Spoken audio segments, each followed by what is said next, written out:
Why William Shakespeare?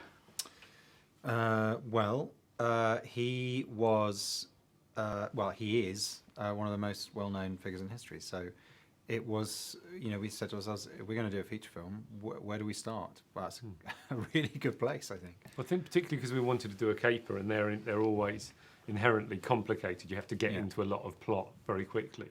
It's very easy to end up spending a lot of the beginning of the film explaining who a character is and what he does, and with Shakespeare that's kind of done for you. Everyone knows who the great man is, but also he's got this little tantalising hole in his life where no one knows what happened, where after he left Stratford and before he becomes famous, and so you can kind of plug that with anything. Yeah. And so we put. So what were your views on Shakespeare when you were at school? Hated him. I did. I found it I had quite nothing against him difficult. personally. No. But it took me a while to get into it. When I first encountered it, I was a bit annoyed with it because I thought it was like French or something. I went, what is this language? I don't understand it. Yeah. He's purposefully writing really confusing things. And then obviously once you get into it and you sort of understand what he's on about, it's quite good. Yeah, my mum was really into musicals when I was a kid, so she used to watch. Well, we watched West Side Story together, and actually, that's about Romeo and Juliet, and so that's where that was the first kind of introduction to a Shakespeare story. Before I actually read the actual play itself. I was in Twelfth Night when I first got it.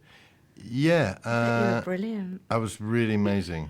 I played at the Richmond Georgian Theatre, Amateur Dramatic Society, and I played Sir Andrew Aguecheek.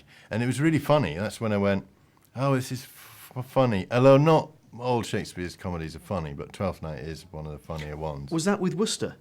That was with Worcester. Yes. So in the film, the Earl of Worcester, whose one line sadly got cut, which was, Worcester!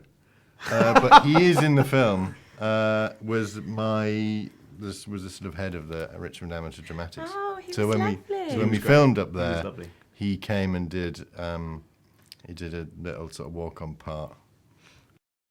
So what were your views of Shakespeare when you were at school? I think, initially, to be entirely honest, you go, oh, he's boring, and the language doesn't make sense, because that's what everyone thought. And then you started to read it. We started to read it when I was doing, it was the year before I started GCSEs, and we did King Lear and Romeo and Juliet. And I just really enjoyed them. And once you start to understand it a bit. I just remember just then, I had an English teacher who, I think he was bored by Shakespeare, and yet he got me into plays and comedy. And I did my first... we did a farce. It was the first play I did, and I loved it, and he loved it. And it was like, and now thinking about it, it's like, how could you be bored by Shakespeare but love, that? So yeah, I think and then we went and we sort of traipsed along to various theatres and saw bad productions of Shakespeare. Oh yeah, God. I saw a production of Macbeth in Eastbourne when I was. It was absolutely nobody came back in the second half. Nobody came. Even our teacher went, "Do you know what? Do you know what? Let's just go to the bar." Early lunch, probably. Yeah. Yeah.